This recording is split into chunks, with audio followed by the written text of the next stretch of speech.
देश के लिए गोल्ड मेडल जीतना ही मेरा लक्ष्य। कुश्ती खिलाड़ी रूबी तारांकिन। प्रतिभाओं के सहयोग में लोगों को आगे आने की जरूरत। तारांकिन।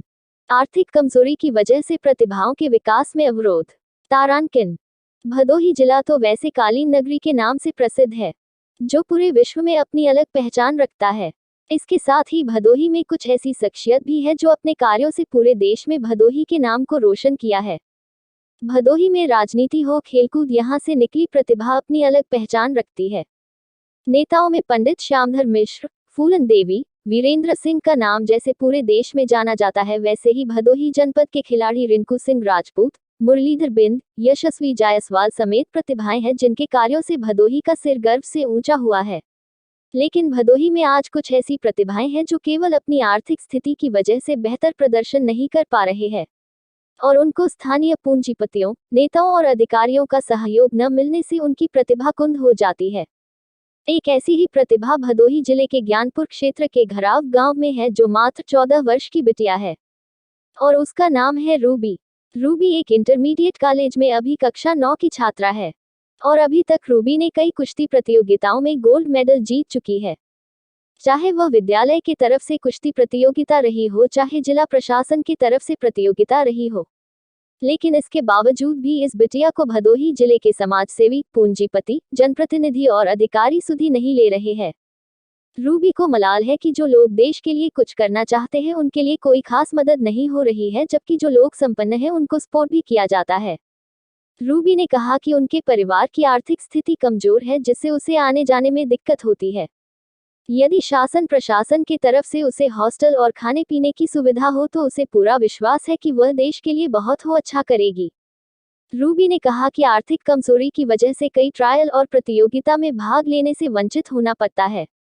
इसलिए प्रतिभाओं के उत्थान के लिए जनपद के पूंजीपति, जनप्रतिनिधि और अधिकारियों को संज्ञान लेना चाहिए, जिससे प्रतिभा को आगे बढ़ाया जा सके। रूबी ने बताया कि वह 40-45 भार वर्ग की कुश्ती लड़ती है और रिकॉर्ड है कि अभी तक एक बार भी रूबी ने सामने वाले पहलवान से मात नहीं खाई है। अभी हाल ही में रूबी ने एक पुरुष पहलवान को असनाव में आयोजित दंगल में शिकस्त दी थी। हालांकि रूबी को आशा है कि उसकी प्रतिभा को ध्यान में रखते हुए लोग मदद करने के लिए आगे अवश्य आएंगे।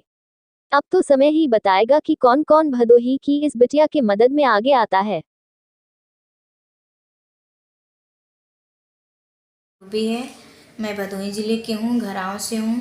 डीजे मोरे अंडर कॉलेज में पढ़ती हूँ और मतलब मैं बहुत सारे 2-3 बार स्टेट भी जीती हूँ, मंडल भी खेली हूँ, हर एक गेम में जीतती आई हूँ कुश्ती का।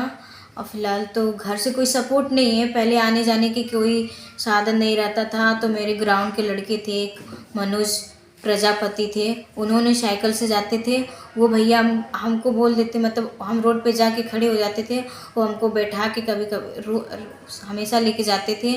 फिलहाल जब नहीं आते थे तो वो पैसा दे देते थे 10 रुपये भाड़ा कि ऑटो से आ जाना।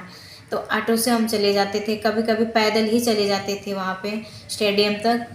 यहाँ से 7-8 किलोमीटर दूरी है मेरी स्टेडियम मुंशी लाटपुर, वहाँ पे जाती थी प्रैक्टिस करने।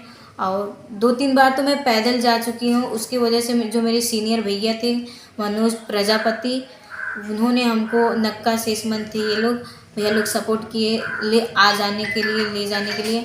मैं यही सरकार से उम्मीद करूँगी कि मतलब मुझे रहने की कहीं व्यवस्था दे दें। हॉस्टल वगैरह का सिस्टम तो बहुत किए हैं, लेकिन आज की डेट में जो टीचर्स हैं वो लोग मुझे मतलब ट्रायल में फेल कर देते हैं, ये वो कर देते हैं। अब किस कारण से पैसा के वो जो गरीब बच्चे होते हैं तो उनसे पैसा मांगा जाता है, तो उतना हमारे पास पैसा है नहीं। अमीर से ले लेते हैं, भाई अमीर लोग हैं, पैसा दे के अपना, वो लोग खेले भी नहीं रहेंगे फिर भी उनको सपोर्ट दिया जाएगा। हम लोग को कोई सपोर्ट नहीं दिया जाता। जो अच्छा खिलाड़ी है उसको सपोर्ट मिलना चाहिए, जो नहीं खेलने वाला है उससे पैसा लेकर आप उसको भर्ती कर लीजिए, ये कोई मतलब नहीं रहता है। जो देश का नाम करना चाहता है वो तो वहीं रह जाता है, और जिसको नहीं करना रहता उसे आगे बढ़ा दिया जाता है। यही